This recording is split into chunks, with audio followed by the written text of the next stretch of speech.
सखी सहेली।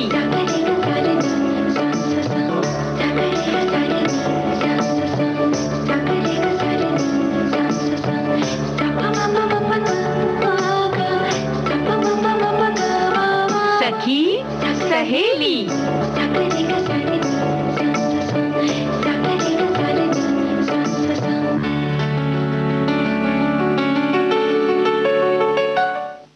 सखी सहेली कार्यक्रम सुनने वाले सभी श्रोताओं और सभी सखियों को संगीता श्रीवास्तव और रेणु चतुर्वेदी का नमस्कार। नमस्कार नमस्कार। संगीता जी बहुत सारी क्या कहना चाहिए ना, नाव आ चुकी है। तो चलो कहीं चलते हैं। जी बिल्कुल चलेंगे और साथ ही साथ अपने श्रोताओं को भी ले चलेंगे, अपनी सखियों को भी ले चलेंगे। अरे तो ले चलना पड़ेगा ना, क्योंकि श्रोताओं ने ही तो भेजी है। ढेर सारी कागज की नाव हमारे फेसबुक पर आ चुकी है और साथ में बड़े प्यारे प्यारे हाथ भी आए हैं। तो जाहिर है कि कुछ विषय आज ऐसा ही है, शायद इसीलिए लोगों ने भेजा है। शायद क्या है ही, जी बिल्कुल, है ना। तो आज हम लेकर आए हैं कागज की नाव और हमारे श्रोताओं ने भेज दी है हमारे पास, और हम थोड़ा सा उसके बारे में बातचीत करेंगे और वहीं हम नेल आर्ट क्या है, क्या क्या इसमें विविधता है, वो बात करेंगे जी। और कुछ व्यंजन के बारे में भी बताएंगे। हाँ, और शुक्रवार है ना। जी हमारी सखियां भी लिख भेजेंगी और हाँ। साथ ही साथ बात करेंगे जी सखी विशेष में वैज्ञानिक अर्चना करेंगे क्या, बता देते हैं, क्योंकि ये सारी चीजें तो हम बाद में करेंगे। गीत भी प्यारे प्यारे सुनवाएंगे और सखी विशेष में वैज्ञानिक अर्चना वनस्पति शास्त्री, और इनका जन्म 16 फरवरी 1932 को पुणे में हुआ था। प्रारंभिक शिक्षा आपकी राजस्थान से हुई और बीकानेर से मतलब बैचलर्स किया इन्होंने, यानी बीएससी, और फिर एमएससी भी किया। उन्होंने 1955 में शोध किया यानी पीएचडी की। 1960 में डीएससी विशेषतया साइटोजेनेटिक्स में किया। जी वैज्ञानिक अर्चना शर्मा एक वनस्पति शास्त्री होने के साथ साथ अपने आरंभिक अनुसंधानों में नई तकनीक द्वारा गुणसूत्र की संरचना के लिए भी जानी गईं। फूलों के पौधों पर क्रोमोसोमल अध्ययन पर उनके शोध और निष्कर्षों ने उनके वर्गीकरण पर धारणाओं के एक नए सेट को जन्म दिया, यानी कि एक नई अवधारणा आपने हम लोगों के सामने रखी। और जाहिर है कि बहुत सारे शोध उन्होंने किए, बहुत सारे पत्र लिखे। उनकी पुस्तक क्रोमोसोम तकनीक, सिद्धांत और अभ्यास की बहुत चर्चा रही, काफी प्रचलित रही, लोकप्रिय हुई। वानस्पतिक रूप से प्रजनन करने वाले पौधे, कोशिका विभाजन यानी सेल डिविजन्स, और पौधों के ऊतक यानी टिश्यूज, और फूल वाले पौधों की साइटोटेक्सोनॉमी और जल में आर्सेनिक रसायन का असर, इन सभी क्षेत्रों में बहुत गहन अध्ययन उन्होंने किया। जी और 1967 में उन्होंने कलकत्ता विश्वविद्यालय में फैकल्टी के रूप में कार्य करना शुरू किया और 1981 में वनस्पति शास्त्र विभाग में हेड ऑफ द डिपार्टमेंट बनी और लगभग 70 से ज़्यादा पीएचडी के जो छात्र थे उनका मार्गदर्शन किया। उन्होंने मानव अनुवांशिकी यानी अनुवांशिकी बहुरूपता पर भी शोध किया। क्या बात है, मतलब 70 लोगों ने आपके निर्देशन में शोध कार्य किया। Archana Sharma university grant commission यानी UGC, national commission for women science and engineering research council, department of environment, overseas scientific advisory committee, इन सब संस्थानों, बहुत प्रतिष्ठित संस्थान है, इन सब के आप सदस्य रही। और इनके अलावा नीति बनाने वाली संस्थाओं, साइंस और इंजीनियरिंग रिसर्च काउंसिल, भारत सरकार, ministry of environment and forest, UNESCO के पैनल और ह्यूमन रिसोर्स भारत सरकार, इन सभी में वो बहुत सक्रिय रही। यानी कि इतनी सारी जगहों पर काम करती थी, कितनी एक्टिव रही। हाँ जी। और अपने शोध कार्य के दरमियान उन्होंने 10 किताबें और 30 से 40 शोध पत्र भी लिखे। देखो जरा, हाँ, मतलब इतने सब के बाद भी उनका लेखन कार्य भी चलता रहा। जी और उनकी किताब chromosome technique theory and practice 1965 में आई थी। जी professor Sharma additional boards of Indian journal of experimental biology से भी जुड़ी रही। बहुत सारे साइंटिफिक वॉल्यूम्स को मतलब एडिट भी करती रही, यानी संपादन का भी कार्य करती रही।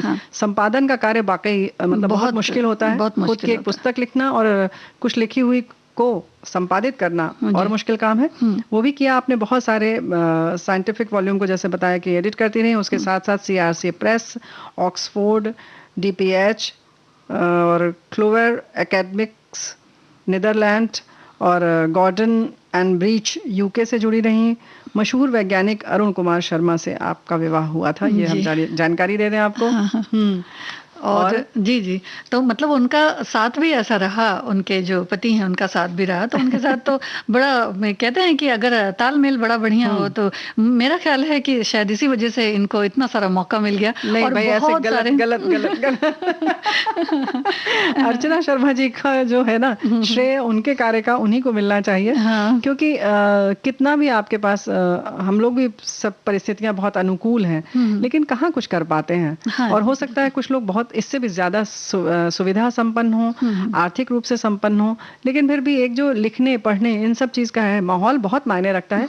लेकिन फिर भी एक अपनी प्रतिभा जो है वो तो अलग है ही, वो तो बिल्कुल अलग है। और इसीलिए उन्हें सर JC बोस सम्मान मिला 1972 में, और शांति स्वरूप भटनागर पुरस्कार 1975 में मिला, और भारत सरकार ने पद्म भूषण से सम्मानित किया आपको 1984 में जी। और बीरबल साहनी पदक 1984 में, मतलब इसी साल इन्हें दिया गया, और JP चैटर्जी पुरस्कार भी 1995 में, और SJ सिन्हा पुरस्कार 1995 में, यानी 2 पुरस्कार इस वर्ष इन्हें दिए गए 1995 में। और 14 जनवरी 2008 को आप इस दुनिया से कूच कर गई।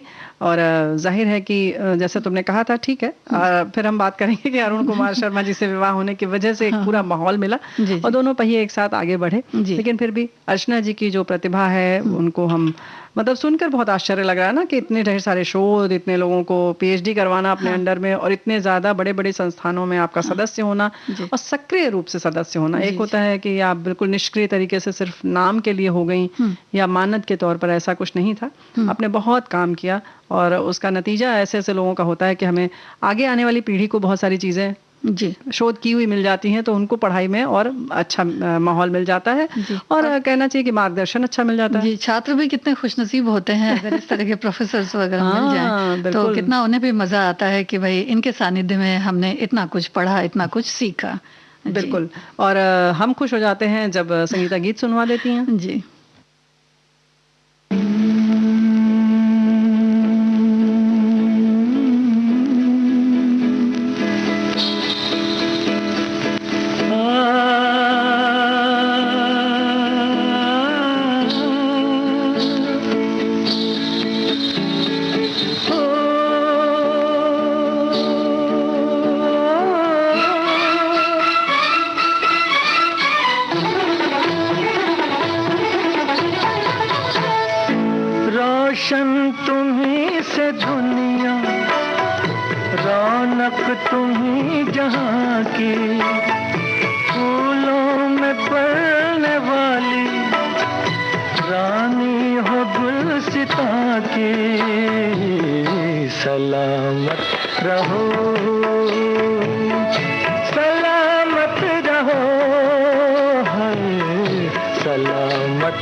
टूट जाए, मेरे दिल से यूं ही खेलो, दिल चाहे टूट जाए, मेरे दिल से यूं ही खेलो, जीती रहो यूं ही तुम, मेरी भी उम्र ले लो, मेरी भी उम्र ले लो, किस दिन दुआ न मांगी हमने तुम्हारी जाके, सलामत रहो,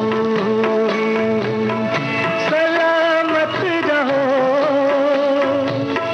सलामत रहो, सलामत रहो। क्या बात है, सलामत रहो, ये दुआ है हमारी। जी बिल्कुल, यही था ना? हाँ हाँ बिल्कुल। दुआ है, सभी के लिए दुआ है, सभी सलामत रहें, सभी अच्छे के लिए रहें। दुआ है, लेकिन जी। बहुत सारी चीजें ऐसी हैं कि जो सलामत रहेंगी वो हमारे लिए दुआ बन जाएगी। जी। यानी कि हम बात कर रहे हैं पर्यावरण की, आसपास पौधों की, पेड़ों की, और सबसे महत्वपूर्ण है नदियों की, है ना? इनका सलामत रहना हमारी जिंदगी के लिए, हमारे जीवन के लिए, इंसान के जीवन के लिए बहुत जरूरी है। केवल इंसान क्यों, पशु पक्षी सभी के लिए बहुत जरूरी जी, है। ये सलामत रहेंगे तो हम भी सलामत रहेंगे। बिल्कुल। और विश्व नदी दिवस मनाया जाता है। इसकी शुरुआत 2005 से हुई और ये सितंबर के अंतिम रविवार को मनाया जाता है प्रतिवर्ष। जी। तो जाहिर है कि परसों आएगा, यानी कि इस बार 26 सितंबर को मनाया जाएगा। लेकिन आज हम इसलिए चर्चा कर रहे हैं क्योंकि इनका सलामत रहना बहुत जरूरी है। तो थोड़ा सा हम इनको भी, इनके महत्व को तो सब जानते हैं, क्योंकि नदी के साथ ही हमारे कह सकते हैं कि मानव का जो इतिहास है, संस्कृति है, इसी के किनारे किनारे बसती है और वहीं फलती फूलती भी है और उसी के हिसाब से चलती भी है। जी जी हाँ, जितनी भी सभ्यताएं हैं वो भी नदी के किनारे ही आई बिल्कुल हैं। वहीं सभ्यता, हमारा जन्म ही नदी के किनारे हुआ है। सच बात है कि पहले तो ये सब नल आदि नहीं थे, तो जहाँ पानी वहीं जीवन है। क्योंकि उससे खेती भी हो जानी है, उससे व्यापार भी हो जाना है। पहले तो पीने के लिए चाहिए पानी, पीने के लिए भी चाहिए, मवेशियों के लिए भी हो जाता है, कल कारखानों के लिए भी हो जाता है। बिल्कुल। तो बहुत सारी नदियां हैं जो 12 मासा रहती हैं। बाढ़ की घटनाएं जो हैं इनकी मतलब होती तो है, लेकिन ये और उपजाऊ करके चली जाती हैं। तो महत्व तो बहुत सारा है। सूखे से लड़ने में इनसे मदद मिलती है। जी जी, है ना? जी।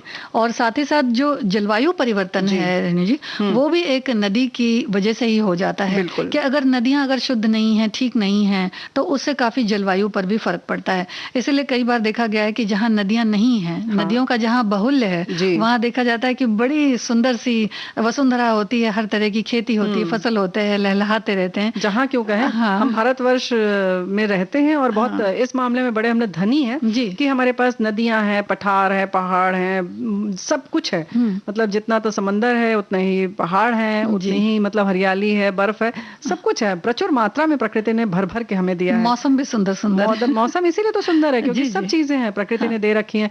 नदियां भी बहुत ज्यादा हैं, हर प्रदेश में अलग अलग नदियां हैं।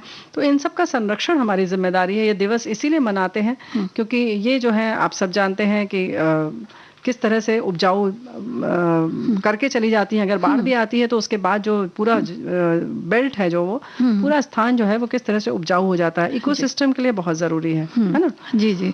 और मिट्टी का जो कटाव होता है वो नदियों के ही वजह से होता है। लेकिन साथ साथ ये भी देखा जाता है कि मिट्टी के कटाव से जब बाढ़ वगैरह आती है तो यही पानी जो है वो फैलता है। और अगर रेणु जी इस पानी में गंदगी हो या किसी तरह की कोई मतलब नहीं गंदगी हो, प्रदूषित हो, बस सीधी सी बात है। क्योंकि हमें पता है कि कल कारखानों का पानी जाता है इसमें, और शहर का भी कचरा बहुत जगह जाता है, तो फिर वही फैल जाता है।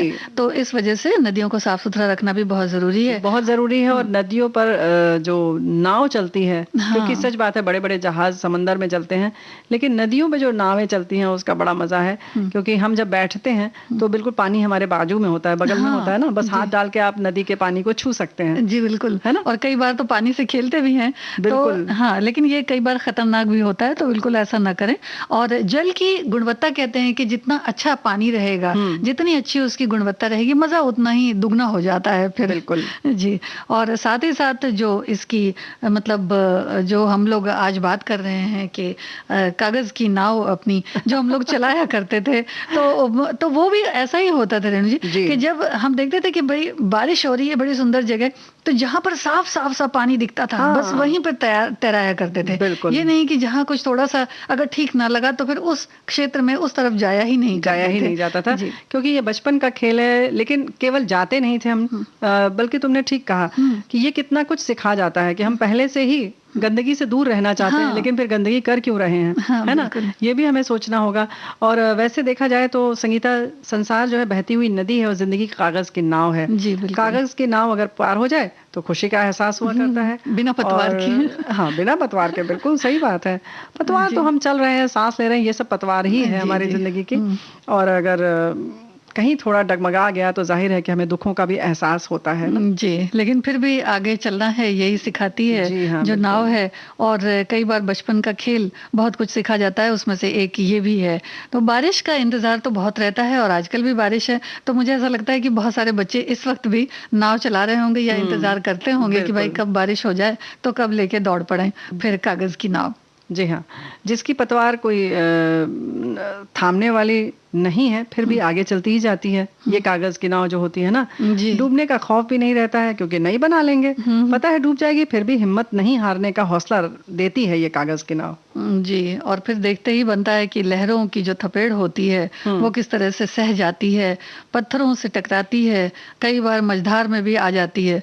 तो हम लोग ये सोचते रहते हैं कि हिचकोले खा रही है और अब तो जो है वो पानी के अंदर ही चली जाएगी। तो ये नाव नहीं हिचकोले खाती है, बल्कि हम लोगों का मन जो है, मन है, बड़ा घबराता रहता है कि कहीं ऐसा ना हो कि वो डूब जाए। जी हाँ, यानी कि हौसले से ही नाव आगे चलती रहती है। और नाव को तो वैसे पता भी नहीं होता है कि हमारा दिल कितना घबरा रहा है, लेकिन कुछ इसी तरह से हम कभी मौका मिलता है या कभी साथी हमारे ऐसे होते हैं कि हम संभल जाते हैं। जी। और ये जो बनाने की बात अगर हो रही है बच्चों के कागज की नाव की, तो हम बाद में बना लेंगे, एक गीत सुन लेते हैं पहले। जी बिल्कुल।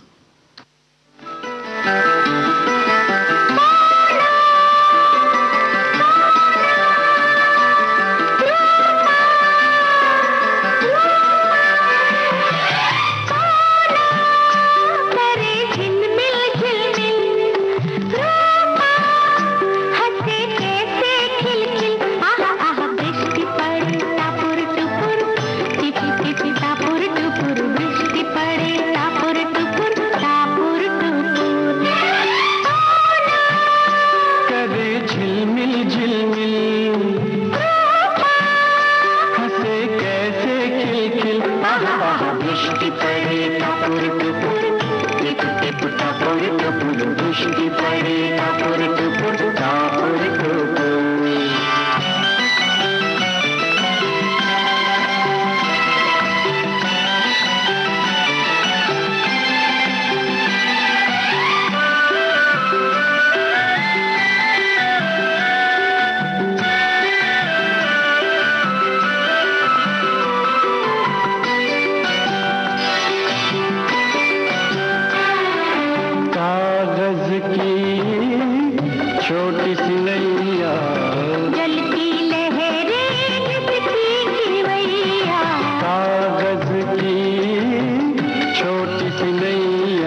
खुश के रंग सजीले।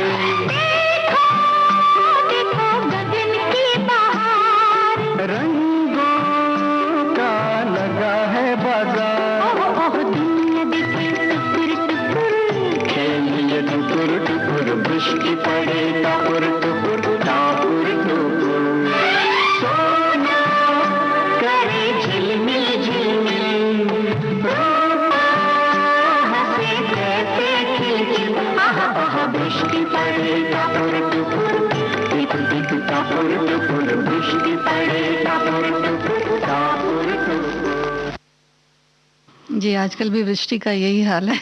नहीं, इतनी तो नहीं है, लेकिन फिर भी बचपन तो हमेशा हर गम से बेगाना होता है जी, ना। इसलिए एक देखिए हमारे श्रोता ने लिखा है कि बचपन की नाव सपनों की नाव, जहां सपने ले चले नाव वहां चले। क्या बात है। जी। बचपन में हम कागज से नाव बनाकर नदी या बरसात के पानी में चलाते थे, जो अभी याद आते हैं तो बहुत अच्छे लगते हैं। जी, लेकिन सवाल यही उठता है कि अब बच्चे चला पाते हैं क्या नाव? क्योंकि वो तो छूट जाता है, उनका इतना सुनहरा सा एक कह सकते हैं कि ख्वाब है, क्या है, वो सब छूट जाता है। और एक और श्रोता लिखते हैं कि कागज की नाव बनाता है बचपन, बचपन की यादें ताजा करती कागज की नाव है। कागज की नाव कभी पार नहीं पाती, डूब जाती अक्सर बीच में। हाँ, मैंने भी कागज की नाव बनाई थी बचपन में, अब वो बातें, अब वो यादें खो गई हैं। आज का बचपन जुदा जुदा सा हो गया। शायद आज के बचपन को कागज की नाव का इतिहास भी मालूम नहीं होगा और भूगोल भी मालूम नहीं होगा। जब बरसात के दिनों में पानी गिरता था तो बहते पानी में कागज की नाव भी बहा करती थी। बहुत भाई देखो, ऐसा है जी। ना कि हाँ, धन्यवाद इनको दे दूं, बहुत हाँ, अच्छा लिखा है। बिल्कुल बिल्कुल जी। सही बात है। सभी जिन्होंने लिखा है, जब जिन जिन श्रोताओं ने लिखकर भेजा है और जिन्होंने केवल चित्र भेजा है, उन सबको बहुत बहुत धन्यवाद। बहुत अच्छा आपने लिखकर भेजा है। लेकिन बहा कर क्यों ले गई है? हम फिर से उसी तरंग में चलते हैं, उसी में फिर से बहते हैं, उन्हीं लहरों पर फिर से मजा लेते हैं। याद करिए आप, जब कि हमें बनाना नहीं आता था, कुछ लोगों को बनाना भी नहीं आता था। ऐसा नहीं था कि सब बहुत अच्छी बना लें, और कुछ बहुत बारीकी उसकी समझते थे और इतनी खूबसूरती से बनाते थे कि उनकी तो नाव कभी टेढ़ी होती थी, ना कभी उसमें पानी भरता था। लेकिन कभी कभी जब गड़बड़ होता था, ये भी बड़ी भारी तकनीक थी, या कहना चाहिए एक तरीके की कुशलता थी, तो जिसकी जरा भी गड़बड़ होता था तो उसमें पानी भर जाता था, फिर बड़ा अफसोस होता था, है ना। जी, और बच्चे जो है वो कोई कहता भाई, कभी उनकी जो नाव थी वो कभी टेढ़ी मेढ़ी बन जाए, कोई कहता था कि कागज शायद हल्का था इस वजह से डूब गई। क्योंकि अपना अपना सब लोग सोचते थे कि भाई किस तरह से हमारी नाव सबसे अच्छी बने, जिसमें कि अगर 10 बच्चे नाव को चला रहे हैं तो अगले की भले डूब जाए तो चलेगा, लेकिन हमारी नाव जो है वो नहीं जानी चाहिए। तो यही शायद बच्चे सोचते होंगे। तो टेढ़ी मेढ़ी भी बन जाती थी, कभी लगता था कि भाई कागज जो है उसमें कुछ हल्का पना था, या कोई कहता था कि नाव ऐसी बनी शायद कि पानी का बहाव बहुत ज्यादा है तो झेल नहीं सकी होगी। और कोई कोई तो ऐसा भी सोचता था कि शायद भाई हमारी नाव में छेद हो गया, इस वजह से हमारी नाव जो थी वो डूब गई। कोई कहता कि शायद देखो आगे पत्थर था, उससे टकरा गई, तो इसीलिए तो हम खुली साफ जगह और लंबी जगह ढूंढते थे जहां पर के दूर तक जा सके ये नाव, है ना, ताकि कोई नाव बीच में ना आए, कोई तिनका तक बीच में ना आए, ताकि ये बिल्कुल आराम से आगे बढ़ती रहे। अच्छा, एक चीज और होती थी रेणु जी कि जब हम लोग नाव चलाते थे तो उसमें कुछ कुछ चीजें जब रखा करते थे, जैसे फूल रख लिए, छोटी सी डंडियां रख लिए, तो इस बात का भी ध्यान दिया करते थे कि भाई इसमें कुछ ज्यादा भारी सी चीज न पड़ जाए जिससे ये डूब ना जाए। तो बड़ी हल्की हल्की पत्तियां वत्तियां रखा करते थे। बिल्कुल जी। तो बिल्कुल यही होता था, जिसको जैसे भी बनाना आता था वैसे बनाता था और तैराता था पानी में। और इसके साथ साथ जैसे तुमने कहा ना कि ये सब चीजें रख के उसकी खूबसूरती भी बढ़ाई जाती थी। और एक कहीं ना कहीं हम अपनी संस्कृति से ही सीखते हैं, बड़ों के संग जैसे गंगा पूजने कभी गए तो उसमें देखा कि हाँ पूजा आदि का सामान है, खुद नहीं बैठ सकते लेकिन चलो पूजा का सामान रख दो या सजावट का कोई सामान रख दो, तो कुछ इसी तरह से होता था। तो ये सारी चीजें तो हैं, दिल में एक उमंग बढ़ाती हैं। और क्या बसा है कागज की नाव में जो नदी में डूब जाती, लेकिन हमारे दिलों के समंदर में कभी नहीं डूबती, हिलोरें लेती रहती है, खुशियां जगाती रहती है, उम्मीदें जगाती रहती है, हौसला बढ़ाती रहती है, आगे बढ़ना सिखाती है जी, है ना। और साथ साथ अब एक गीत सुन ले रेणु जी। हाँ हाँ जरूर।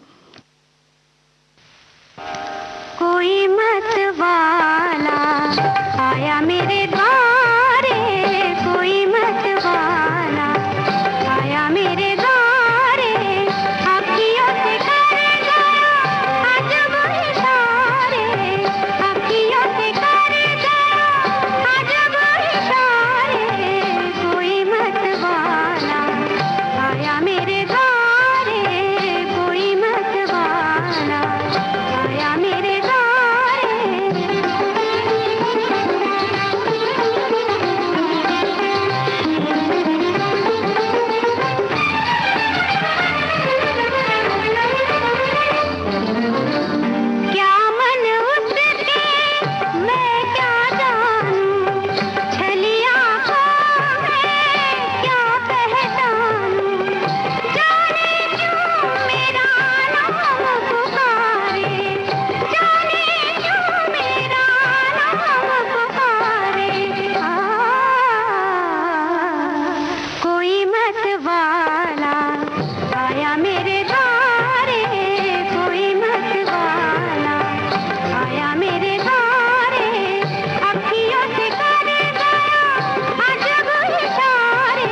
आया मेरे द्वारे कोई मतवाला, आया मेरे द्वारे अखियों से कर गया अजब इशारे, कोई मतवाला आया मेरे द्वारे।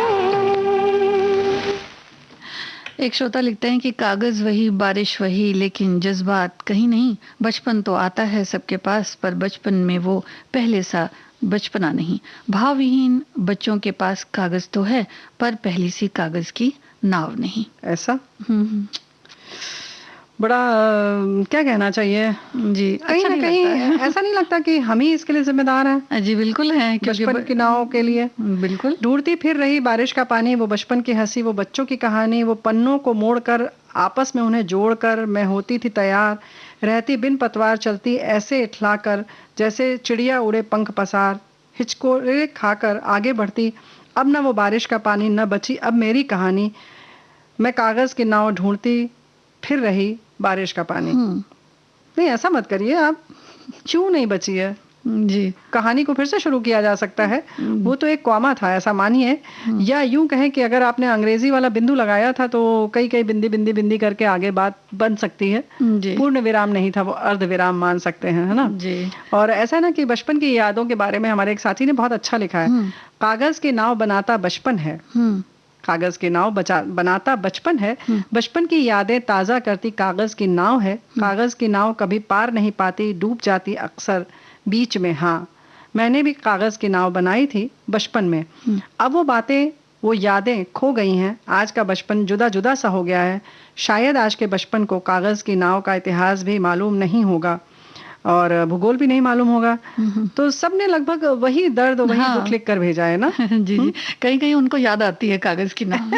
और शायद इस वजह से भी, क्योंकि आजकल जो जगहें होती हैं शायद बहुत सारे ऐसे बिल्डिंग्स है ये वो, जी। तो वहाँ पार्क तो बना दिए जाते हैं, लेकिन जो खुले मैदान हुआ करते थे जहाँ कहीं ना कहीं किसी छोटे मोटे पत्थर से लड़कर एक छोटा सा झरना बहा करता था, जी। उसकी यादें और उसके साथ बिताए हुए पल, उस पे चलाई हुई कागज की नाव, वो बड़ी ही अलग कहीं होती कहीं थी। चली गई, है ना? वही कहीं चली गई, चलिए, तो फिर भी वही कहीं याद कर रहे हैं। जी बिल्कुल सही आप लोग कह रहे हैं, और हमें लगता है कि बहुत महत्वपूर्ण और बहुत कीमती चीज है। लेकिन जो बात हम लोग अब हमारा एक और विषय है नेल आर्ट, बड़ा अनोखा सा है। नेल आर्ट की अपनी एक दुनिया है, हाँ। बहुत देखने के लिए बड़ी छोटी सी चीज है और बड़ी ऐसी बेकार सी, ये कहना चाहिए, जब तक काट देते हैं हम लोग इसको, जी, है ना? लेकिन उसमें बहुत सारी कह सकते हैं, पूरी प्रकृति समाई है, पूरी दुनिया समाई है उसमें। इतना सजा सजा कर हमने भी उसको भी कितना महत्वपूर्ण बना दिया है ना। इसको डॉटिंग टूल्स चाहिए इसके लिए, मतलब बहुत तरीके तरीके से सजाते हैं और इसमें बहुत सारे टूल्स भी लगते हैं। अब आप सोचेंगे कहने के लिए तो ये क्या कहना चाहिए, 1 इंच का भी नहीं होता है, हाँ हाँ है बिल्कुल। ना, नाखून। लेकिन इसमें डॉटिंग टूल्स मतलब टचनी, क्लिप इत्यादि चाहिए होगा, वही टॉप कोट, बेस कोट चाहिए, जल्दी सूखने वाला हो तो ज्यादा अच्छी डिजाइन बनती है। टूथपिक चाहिए, कैंची, कॉटन, नेल पेंट रिमूवर तो सब जानते हैं, चिमटी, फाइलर्स, ये सब भी चाहिए नाखून को सुंदर बनाने के लिए। हाँ, अलग अलग तरह के जो नेल पॉलिश होते हैं, रंग होते हैं, तो उनसे आप सजा सकते हैं। और नेल आर्ट ऐसे कहते हैं कि ये बड़ी एक खूबसूरत कलाकृति है, तो इसे फुलकारी भी एक तरह से कह सकते हैं, क्योंकि बड़ी अच्छी अच्छी फूल पत्तियां बनाई जाती हैं, टहनियां हैं और कई चीजों को इसमें डिजाइन किया जाता है। तो सुंदर तो है ही साथ साथ, लेकिन एक बात का और ख्याल रखना चाहिए कि इसमें ये जब हम बनाते हैं तो इससे जो हमारे स्किन होती है, यानी कि जो हाथ के आसपास की होती है, नाखूनों के आसपास की होती है, तो उसमें थोड़ा सा कुछ लचीलापन सा या कुछ नर्म पना आ जाता है। तो इसको आप देख लें कि आपके हाथ को कितना ये असर करती है, उसके बाद ही बनाएं। तो अगर चाहें तो फिर अलग अलग डिजाइन बना सकते हैं। और ये भी कहा जाता है कि बड़े ही पुराने समय से ये नेल आर्ट चलती चली आ रही है, बहुत पुराना है इसका इतिहास। मिस्र, जहाँ महिलाएं मेहंदी के साथ साथ रंग भी लगाती थी, हाँ। और नाखूनों पर भी रंग लगाने का प्रचलन शुरू हो गया। और हमें लगता है कहीं ना कहीं मेहंदी जब हम नाखून में लगाते हैं, उसमें जो रंग लगा रह जाता है, इसी से शायद कुछ विचार आया होगा और सोचा होगा कि ये भी कल्पना है, इसको करा जा सकता है। पहले तो जाहिर है कि हर चीज उच्च वर्ग से ही ताल्लुक रखने वाले लोग इस्तेमाल करते हैं, क्योंकि पैसे चाहिए, समय चाहिए, गहरे चमकीले। और फिर जो थोड़े कम आय वर्ग के जो लोग होते हैं, महिलाएं थी, उन्होंने मध्यम रंगों का इस्तेमाल करना शुरू किया। और पुरुष भी नाखूनों में रंग लगाया करते थे, लेकिन पुरुषों के लिए खास रंग होते थे, काले और हरे रंग ही लगाते थे। और प्राचीन मिस्र में रंग व्यक्तित्व की पहचान भी होती थी। जी, और कहते हैं कि ऐसा कहा जाता है कि चीन में नेल पॉलिश की शुरुआत सबसे पहले हुई और मोम, अंडे और अंडे का यानी कि सफेद भाग, जी, जी। जिलेटिन और सब्जियों के रंग, इन सब का उपयोग होता था। और 600 ईसा पूर्व में भी चाओ वंश के लोग भी रंग लगाते थे और नेल पॉलिश लगाते थे। तो सोचिए कि कितना पुराना इतिहास है इसका। जी हाँ। और रंग जो होता था तब एक रंग होता था, अब तो देखिए कि कितने सारे रंग आ गए हैं। और नेल आर्ट में जब अलग अलग तरह के डिजाइन की जरूरत पड़ती है तो फिर अलग अलग तरह के रंगों की भी, नेल पॉलिश की भी जरूरत पड़ती है। बिल्कुल। और सबसे पहले नाखूनों की सफाई की जाती है, उन्हें अच्छा सा आकार दिया जाता है और उनकी चमक पर भी ध्यान दिया जाता है। ऐसा नहीं कि बिल्कुल रफ होते जा रहे हैं और आप उन्हें सजाते जा रहे हैं। नींबू, मीठा सोडा, इन सब से आप साफ कर सकते हैं।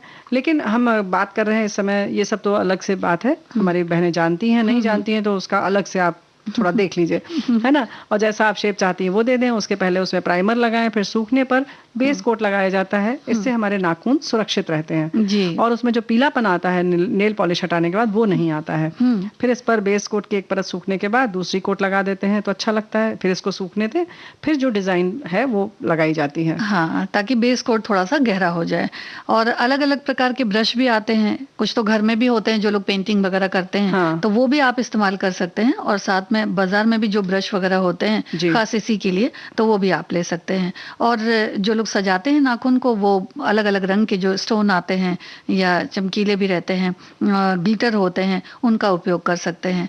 और जितने भी डिजाइन्स आप बनाना चाहते हैं, वो डिजाइन को बनाने के बाद उसके ऊपर सूखने के बाद एक शाइनर यानी कि एक हल्का कोट लगा सकते हैं, जिससे कि उसमें फिनिशिंग कहते हैं कि आ जाए, अच्छा। साफ सुथरा सा दिखे। क्या बात है, मतलब यानी कि वो बिल्कुल शीशे की तरह चमकने सा हाँ, लगता है। चमकने लगे। तो अब डिजाइन की बात करते हैं। उसमें अलग अलग तरह की डिजाइन होती है। आपने अक्सर देखा होगा धारियां होती हैं, कभी फूल पत्तियां होती हैं। तो कभी कभी हम अगर बात शुरू करें तो पोल्का डॉट बनाया जाता है। जैसे ये हर तरह की ड्रेस पर जच जाता है और इसके लिए नाखूनों पर किसी भी शेड का आप जो क्लीनर बेस कोट लगाएं, फिर अलग अलग नेल पेंट लें और पॉइंट वाली चीज से नाखूनों पर डॉट्स बना सकती हैं, यानी बिंदियां बना सकती हैं। और फिर जैसे तुमने बताया कि टॉप कोट से फिनिशिंग कर दें। और ये काम जो है डॉट बनाने का टूथपिक से कर सकते हैं, बेबी पिक से कर सकते हैं और वाइट नेल पेंट ले सकते हैं और आधे नाखून में भी पोल्का डॉट बना सकते हैं। जी। ये आपके ऊपर निर्भर करता है कि आप इसको लंबवत या आड़ा आड़ा या तिरछा लंबा कितने तरह से बना सकती हैं। हाँ। है ना। नाखूनों को आप लंबाई में 2 हिस्सों में काट मतलब बना सकते हैं, बांट Divide, सकती हैं, हाँ, बांट डिवाइड कर सकते हैं, सकती हैं। और उसके बाद एक हिस्से को आप पोल्का डॉट बना दें, एक को सादा रहने दें। ये आपके ऊपर निर्भर करता है। जी। और मिक्स और मैच नेल आर्ट भी होती है। इसमें अलग अलग रंग आप ले सकते हैं और उसके बाद अलग अलग नाखूनों पर अलग अलग डिजाइन बनती है, यानी कि एक नाखून में अलग रहेगी और जी। दूसरे नाखून में अलग रहेगी। तो किसी में ज्यामितीय आकार भी हो सकता है, किसी में चेक्स भी लड़कियां बनाती जी। हैं और किसी में ग्लिटर बना देती हैं, किसी में एक तितली के तरह से भी बना सकते हैं। जैसे कि तितली का पंख के बीच में कुछ अलग डिजाइन होती है और फिर उसके किनारे किनारे में कुछ अलग, और बीच में जो होता है बड़ा ट्रांसपेरेंट सा होता है, यानी कि वो झलकता है आर पार। जी। तो उस तरह की भी डिजाइन आती है। और नाखून पर जो ट्रांसपेरेंट प्राइमर होता है, उसको अगर इस तितली वाला बनाना है जी। तो ट्रांसपेरेंट प्राइमर को पहले आप लगा लें और उसके बाद काले रंग से सभी तरफ जो पिरामिड होता है, मतलब जैसे फूल की हम लोग पत्तियां बनाते जी। हैं तो उसके साइड में किस तरह से हाथ फेरते हैं, तो उसी तरह से आपको थोड़ा ऊपर की तरफ वो रंग ले जाना है और बीच में मिला करके, यानी कि बीच बीच की जगहों को छोड़ दीजिए और बाकी जगहों को आप ले करके ऊपर मिला करके पॉइंट पे, और फिर वहां पर एक ग्लिटर वगैरह लगा सकते हैं, तो तितली की तरह का वो बन जाएगा क्या नाखून। बात है। बिल्कुल अलग तरीके का होगा। और ऐसे ही ग्लिटरी नेल आर्ट भी होती है। इसकी खासियत ये है कि इसे बनाना बहुत आसान है। ये नाखूनों को बहुत बोल्ड लुक देता है और इसके लिए आप अपना पसंदीदा शेड नाखून पर लगा लीजिए और बड़ी सफाई से स्पंज को ग्लिटर में भिगोकर अपने नाखूनों पर लगा दीजिए। ये तैयार आता है जी। और इसे आप इस्तेमाल कर सकती हैं। हाँ, और उसके बाद सूख जाए तब उसके ऊपर आप ट्रांसपेरेंट एक कोट लगा दीजिएगा, तो फिर वैसे ही जैसे चमक उसमें आ जाएगी। और एनिमल नेल आर्ट भी बहुत चली हुई है, जिसमें कि अलग अलग जैसे हाँ, तो वो बहुत है। और चीता प्रिंट जो है, तेंदुआ प्रिंट, ये सब बहुत ज्यादा चला हुआ है जी। तो उंगली पर आप इसे भी बना सकते हैं।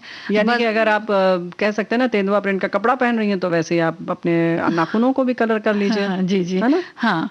और फिर वो जो एक्वेरियल नेल आर्ट होती है, हाँ। यानी कि अगर आप चाहें एक्वेरियम को महसूस करना तो जी, मछलियों की दुनिया में, समुद्र की दुनिया में अगर जाना चाहें, जी। मन करे तो इस तरह की नेल आर्ट आप आप लगा अपने करके नाखूनों पर लेकर घूम सकते हाँ हैं। बिल्कुल, थोड़ा सा महसूस कर सकते हैं।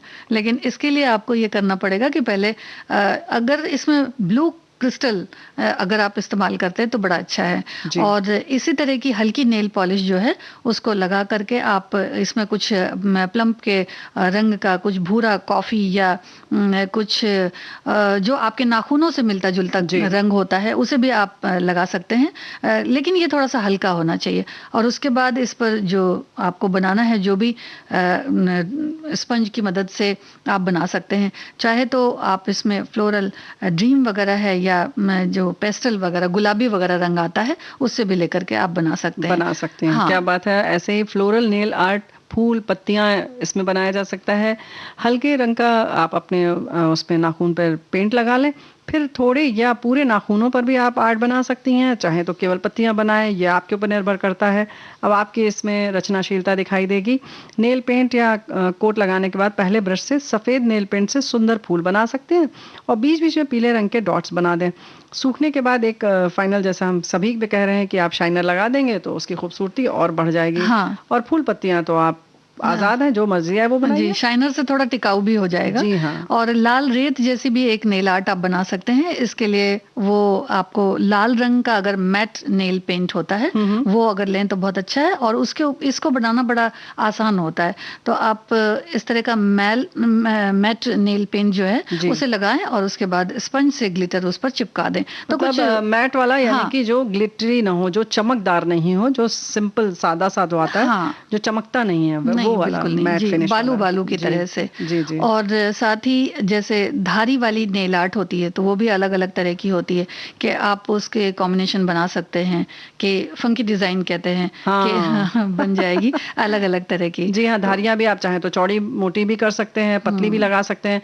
दो आपने पतली लगाई, एक चौड़ी लगा दी, ये आपके ऊपर निर्भर करता है। जी। और 7 रंगों का भी बना सकते हैं। हाँ, तो यानी इंद्रधनुष भी आप अपने नाखूनों पर बना सकते हैं। जी। थोड़ा सा रंगों का ध्यान रखना होगा आपको, फिर तो सुंदर तो लगता ही है हमेशा सतरंगी नाखून। जी। और मार्बल नेल्स और वाटर मार्बल नेल आर्ट, पहले सफ़ेद जेल पॉलिश जो होता है वो नेल पर लगा दिया जाता है, नाखून पर, और फिर उसका 2 कोट करते हैं, फिर टॉप कोट भी लगाएं और उसे सील करें, सुखाना नहीं है।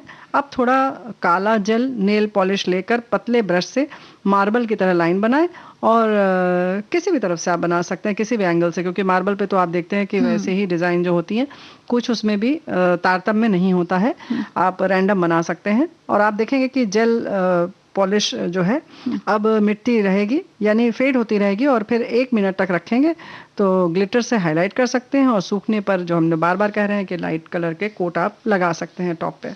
और इसी तरह से न्यूज़पेपर प्रिंट नेल आर्ट हाँ, ये बड़ा खास है। जी।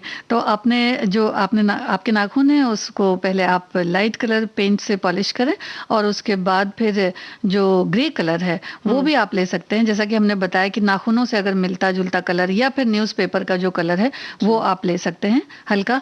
और पेंट करने के बाद उसको पहले सूखने दें और फिर रबिंग अल्कोहल यानी कि स्प्रिट जो होता है उसमें आप अपने नाखूनों को 5 से 10 सेकंड के लिए उसको डिप कर दीजिए, डुबा दीजिए और फिर प्रिंटेड न्यूज़पेपर एक तरफ से नेल पॉलिश के ऊपर चिपका कर थोड़ा सा प्रेस कीजिए। तो 20 सेकंड तक अगर आप रखेंगे तो आप देखेंगे कि जो न्यूज़पेपर में जो छपाई थी वो नाखून में भी वैसी छपाई हो गई है। तो फिर किनारियां अगर आप खराब हो गई हैं नाखूनों के किनारे तो फिर आप उसको थिनर से साफ कर लीजिए। साफ कर लीजिए, यानी रिमूवर आता है जो साफ करने वाला था, उससे आप साफ कर लें या थिनर से कर लें।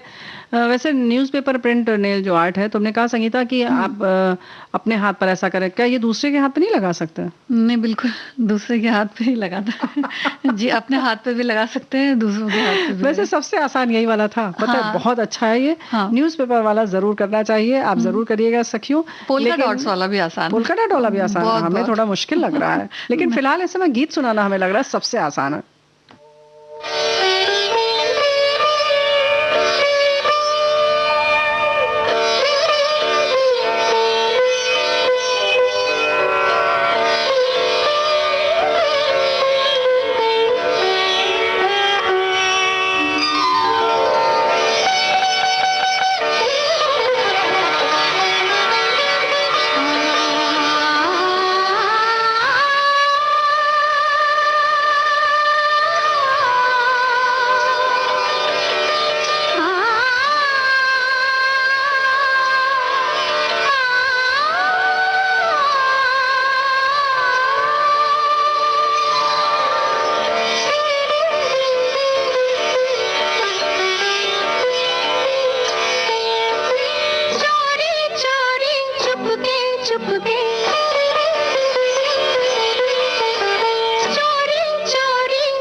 क्या बात है।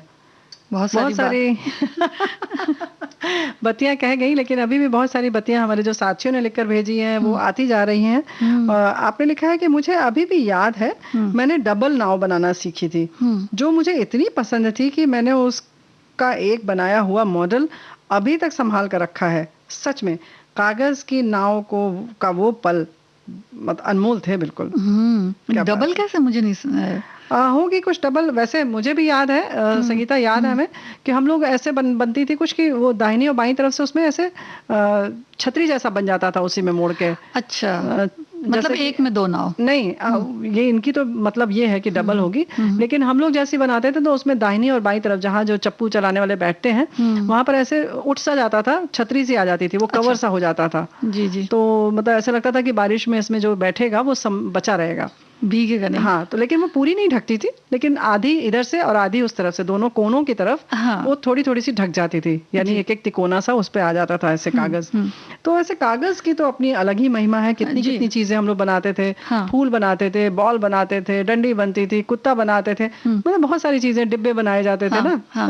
और एक कागज की नाव में एक चीज और होती थी जी, कि वो जब हम लोग पेपर या जो कागज लेते थे उसका जो आकार प्रकार था वो बड़ा निश्चित हुआ करता था। बिल्कुल, अरे तो निश्चित तो चाहिए ना जी, क्योंकि अगर जरा भी बड़ा छोटा हो गया या कड़ा हो गया या कुछ ऐसा हो गया तो फिर वो बड़ी गड़बड़ा जाती थी। तो उसके लिए बड़ा सधा हुआ पेपर होता था, और उसकी कॉपियां भी हम लोग बड़े संभाल के रखा करते थे कि मतलब लिखी हुई हैं तो उनको रखना है, और बारिश का समय आएगा तो फिर इससे नाव बनानी है। जी हाँ, और ये वाला कागज है तो अच्छा रहेगा, तो इससे ज्यादा दूर तक और देर तक चलेगी नाव।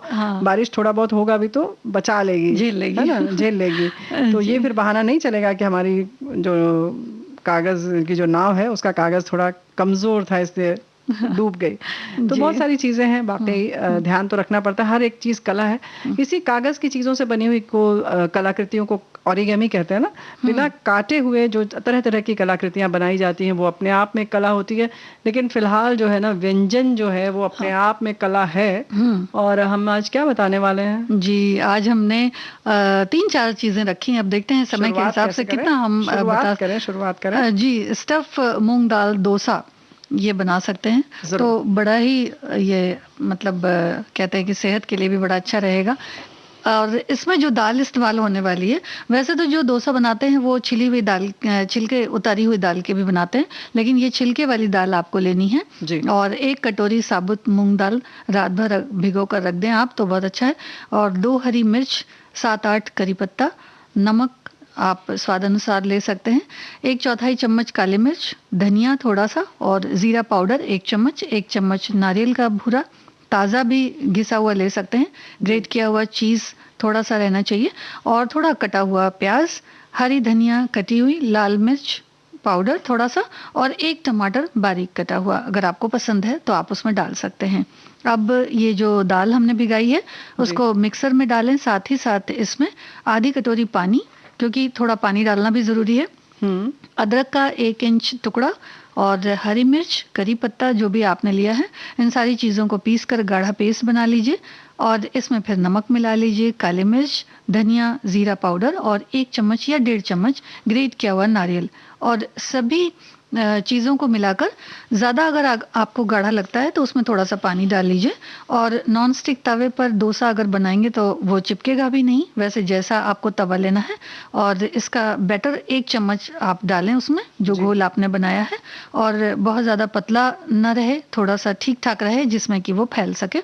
और इसमें फाइबर भी होता है तो ये थोड़ा सा मोटा मोटा सा बनेगा, एकदम पतला जैसे डोसा बनता है वैसा नहीं बनेगा। और तवे पर लगाने के बाद उस पर बटर और घी थोड़ा सा लगा दें, जो भी ऑयल आपको खाना है हल्का लगा दें।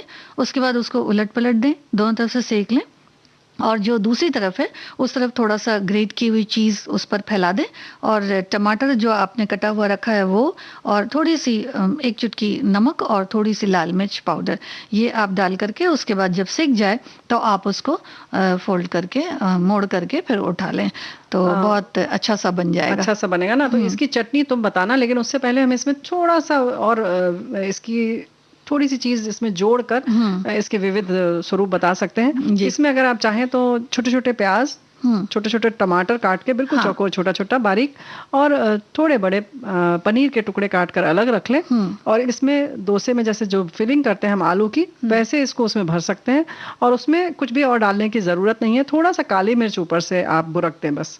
और तो उसके पहले जो तुमने पहले बताया ना कि हम थोड़ी चीज ग्रेट करके लगा दें और ये सब करें, तो अगर आपको बहुत ही पौष्टिक खाना है तो चीज की जगह पर हम ये चीजें भर सकते हैं उसमें, भरावन और प्याज, गाजर भी आप डाल सकते हैं उसमें। जो भी सलाद की चीजें हैं वो डालकर और उसको डोसे की तरह भी खा सकते हैं। और चटनी बताएंगे अभी संगीता, लेकिन उसके पहले एक और वेरिएशन बता सकते हैं कि अगर बच्चों को खिलाना है और आप चाहती हैं कि बैटर थोड़ा कम है, कम क्या अगर जितना भी है तो उसमें भी आप ऐसा करें कि इसके साथ साथ ब्रेड ले लें, ब्राउन ब्रेड या जो भी आप इस्तेमाल करती हैं, सफ़ेद वाली या भूरी वाली, वो लेकर एक कटोरी लेकर उसको गोल गोल काट लें, यानी चारों तरफ का जो कोना है वो निकाल देंगे तो गोल हो जाएगी। तो कटोरी से उसको काट लें ब्रेड को, और फिर इस बैटर में उसको डुबो दें ब्रेड को, और दोनों तरफ लपेट के अच्छी तरीके से ये मूंग की दाल का जो बैटर हमने बनाया है और उसको तवे पर डाल लें। तो उसके बाद आपने जब तवे पर डाल दिया तो एक हिस्सा तो तवे की ओर है, दूसरा ऊपर है, तो उसके ऊपर छोटा छोटा बारीक प्याज, शिमला मिर्च बहुत छोटे छोटे कटे हुए और छोटे छोटे गाजर के टुकड़े, ये सब उस पर चिपका देंगी और दोनों तरफ से सेक लीजिए। और ये छोटा छोटा बड़ा प्यारा सा कॉइन उत्तपम जैसा कह लीजिए इसको, समझ में नहीं आता कि क्या है और बड़ा स्वादिष्ट लगता है जी। उसके बाद टोमेटो सॉस वगैरह से, चटनी वगैरह से टोमेटो सॉस के संग भी खा सकते हैं, डोसे वाली चटनी के संग भी खा सकते हैं, और मूंगफली की चटनी के साथ भी खा सकते हैं। जरूर, वो बताओ। लेकिन इसके लिए मूंगफली का छिलका निकाल कर जो मूंगफली आपको लेनी है और उसको भून लेना है, यानी कि भुनी हुई रोस्टेड होनी चाहिए। और अगर आप मूंगफली ले रहे हैं तो आधी कप ले लें भुनी हुई मूंगफली, अदरक आधी इंच, हरी मिर्च जितना आप पसंद करते हैं 2, 3, 1 जो भी है, जीरा 1.5 छोटा चम्मच, और नमक, जीरा आधा चम्मच लें और नमक आधा छोटा चम्मच, ये सब छोटे चम्मच से नाप कर लेना है। नींबू का रस 1 चम्मच ले लें और 1 छोटा चम्मच घी या जो भी तेल आप इस्तेमाल करते हैं, और हींग 1/4 चम्मच छोटे वाले चम्मच में थोड़ा सा ले लें, और राई आधा छोटा चम्मच, करी पत्ता 5 से 7 ले सकते हैं, और राई जो है वो भी आप आधा छोटा चम्मच ले लीजिए। अच्छा। अब ये सारी चीजें जो है मूंगफली को निकाल कर, मतलब जो भुनी हुई मूंगफली, हाँ, उसको चाहे तो आप कढ़ाई में सूखा भी भून सकते हो, नहीं तो जैसे हम लोग सैंडविच मेकर होता है, टोस्टर होता है, उसमें अगर आपने सैंडविच बनाई है निकाल लिए तो उसमें भी रख के आप आराम से रोस्ट कर सकते हैं मूंगफली को। तो छिलका इसका निकाल लें और इसमें अदरक, मिर्च और जीरा और नमक और नींबू का रस, ये सारी चीजें, नींबू का रस अगर नहीं है तो इमली की खटाई भी थोड़ा सा डाल सकते हैं, बस 1 ही चम्मच डालें, नहीं तो ज्यादा हो जाएगी। इमली की खटाई और 3 टेबल स्पून तक इसमें पानी डाल दें, या देख लें आप जितनी गाढ़ी आपको चाहिए, और उसके बाद उसको अच्छी तरह से, खूब अच्छी तरह से पीस लें। और अलग अब आपको छौंक के लिए एक पैन चढ़ाना है, उसमें थोड़ा सा 1 चम्मच घी डाल दें, 2 चम्मच भी डाल सकते हैं जैसा आप खाते हो, और गर्म होने के बाद उसमें आधे चम्मच राई डाल दें, 1/4 चम्मच उसमें हींग डाल दें, और राई को अच्छी तरह से सिकने दें, यानी कि फटने दें उसमें, और उसके बाद गैस को बंद कर दें। आप इसमें चाहते हैं तो 2 साबुत लाल मिर्च भी डाल सकते हैं, जो सूखी वाली लाल मिर्च होती है, अगर पसंद है तो वो डालें, और उसके बाद इस छौंक को आप उसमें मिला दें, चटनी में मिला दें। क्या बात है। हाँ, तो बहुत अच्छी सी बन जाएगी। नारियल की भी ऐसी ही बनती है, बस थोड़ा सा असर अलग होता है। हाँ, वैसे नारियल की भी ऐसी ही बनती है, लेकिन इसमें भी अगर हम चाहें तो नींबू या इमली जैसे तुमने कहा, उसकी जगह हम दही भी मिलाकर इसको बना सकते हैं। जी, दही भी मिलाकर बना सकते हैं। तो मतलब फिर, लेकिन आप उसके बाद आप ये समझ लीजिए कि खटाई तीनों में से एक ही प्रयोग में आपको लाना है, फिर नींबू या इमली नहीं पड़ेगी, उनकी जगह पे दही डालकर आप इसको बना सकते हैं। जी, बिल्कुल। और आपको भी पता है, ये मूंगफली की जगह अगर आपने नारियल डाल दिया तो डोसे वाली चटनी हो गई। लेकिन डोसे के साथ भी ये चटनी बहुत अच्छी लगती है। जी। तो भाई, जब इस तरीके की चटनी बनी है तो इसी के संग नीर डोसा भी बता दें। हाँ, है ना, वो तो बड़ा अच्छा लगता है, बड़ा टेस्टी होता है। हाँ, 2 कप चावल कोई भी ले लें आप, हरा धनिया, आधा कप कटा हुआ ताज़ा नारियल, और जो काली परत हट चुकी हो जिसमें से, नमक, हरी मिर्च चाहिए बस। चावल को कम से कम 1 दिन पूरा भिगोने दें, क्योंकि ज़्यादा समय लगता है इसको भीगने में, और इससे ज़्यादा भी अगर भीग जाए तो कोई बात नहीं, लेकिन हाँ, ध्यान रखें पानी बदल दें, नहीं तो उसमें महक आ जाएगी। और थोड़े थोड़े चावल को मिक्सर में डालकर पीसते रहें, और हरी मिर्च और नारियल के साथ पीसें। इस तरह से पूरे चावल को नारियल और मिर्च के साथ पीस लें, खूब बारीक लेकिन होना चाहिए। फिर इसमें नमक मिला देंगे जब आपको बनाना होगा, और कम से कम 4-5 कप पानी मिलाएं, जैसा कि नाम ही है नीर डोसा, यानी इसमें पानी बहुत होगा, और बिल्कुल पानी की तरह पतला होना चाहिए इसका बैटर। तो अब नॉन स्टिक तवे पर आप बना सकती हैं इसको, चाहे तो अगर आप अपने जो सामान्य जो इसमें पराठा बनाते हैं उस तवे पर अगर आपको बनाना है तो उससे पहले एक पराठा उस पर सेक लें तो आप आराम से बना सकती हैं। फिर चिपकेगा आप नहीं। हाँ नहीं चिपकेगा, चाहे वो मूंग की दाल का डोसा हो या कोई भी चिल्ला हो डोसा हो, आप आराम से बनाएं। या तवा गरम हो जाए तो उस पर नमक रगड़ के नमक डाल दें और खूब गरम हो जाए तो किसी कपड़े से खूब अच्छे से रगड़ के और उसको हटा दें, तो फिर आपका डोसा उस पर चिपकेगा नहीं। और फिर इस तरह से नीर डोसा का जो बैटर है उसको तवे पर डाल के मीडियम फ्लेम से शुरू करें और फिर हाई कर दें। फिर उसमें तेल लगा देंगे और बड़े कलछुल से उसमें घोल डाल के और बिखरते हुए डालें, यानी कि फैलाते हुए डालेंगे और बाएं हाथ से तवे को भी हिलाते रहेंगे ताकि घोल जो है वो फैलता रहे, एक जगह ना आ जाए। और इसके बाद फ्लेम को धीमा कर देंगे और उसके ऊपर से फिर आप घी या तेल जिसमें भी आप बनाना चाहती हैं ऊपर से भी डाल दें।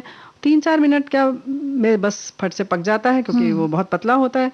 और अगर चाहें तो आप ढक के भी पका सकती हैं और नहीं तो आप खुला भी छोड़ सकती हैं। फिर उसको आप बस उलट दें, तैयार हो गया डोसा। हाँ। बहुत सॉफ्ट होता है, रुई की तरह होता है और बहुत अच्छा लगता है। जो अभी हमने मूंगफली की चटनी बताई उसमें या नारियल की चटनी के साथ आप इसे खा सकते हैं। और अब क्या बताने जा रही हूँ? अब एक चुकंदर के कटलेट ओह, मैं क्या सोचती बात हूँ है। जी बता दूं। जरूर। बीट रूट कटलेट भी इसे कहते हैं। तो एक बड़ा बीट रूट कद्दूकस किया हुआ ले लें, 2 उबले आलू और 1/3 कप यानी 1/3 हरी मटर, जिसको जैसा पसंद है, और ज़्यादा डालनी है तो ज़्यादा भी डाल सकते हैं।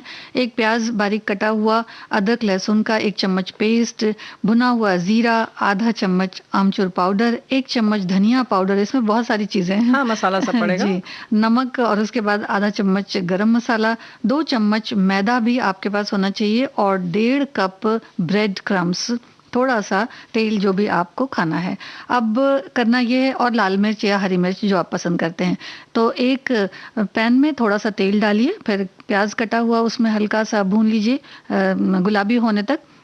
1 छोटा चम्मच अदरक और लहसुन का पेस्ट जो है आपके पास वो भी उसमें मिला दीजिए, फिर थोड़ा सा भून लीजिए। फिर 1/3 कप जितने या जो भी आपको अच्छा लगता है तो उतनी मटर आप उसमें डाल दीजिए। मटर ये देखिए कि ज़्यादा ना हो, नहीं तो वो फट सकते हैं कबाब। और थोड़ी सी सॉफ्ट हो जाए जब मटर, थोड़ी मुलायम हो जाए, तो उसके बाद एक बड़ा कद्दूकस किया हुआ जो चुकंदर आपने रखा हुआ है उसको उसमें डाल दें। 4-5 मिनट तक इसको पकाइए और उसके बाद जब इसकी नमी खत्म हो जाए तो 2 मीडियम साइज के आलू जो आपने रखे हैं मैश किए हुए उसमें मिला दीजिए, और नमक और 1 छोटा चम्मच लाल मिर्च, आधा छोटा चम्मच आमचूर पाउडर, जो मसाले हैं उन्हें आप मिला दें और फिर अच्छे से मिक्स कर लें, इसको पका लें। और 2 बड़े चम्मच मैदा, इसका पतला घोल बनाना है, और 1 कप ब्रेड क्रम्स जो है वो अलग से रखें इनकी कोटिंग के लिए। और फिर मिक्सचर जो आपने तैयार किया हुआ है उससे गोले बनाएं, अच्छा सा हरा धनिया वगैरह डालकर उसे फिर तल सकते हैं जी। यानी कि जब आपने उसका गोल बना लिया उसके बाद घोल में उसको लपेट के ब्रेड क्रम्स लगा के तल देना होगा। जी। कटलेट तैयार हो जाएंगे। लेकिन फिलहाल समय समाप्त होता है तो हम अब सखियों से चाहते हैं इजाजत। रेणु चतुर्वेदी और संगीता श्रीवास्तव का नमस्कार।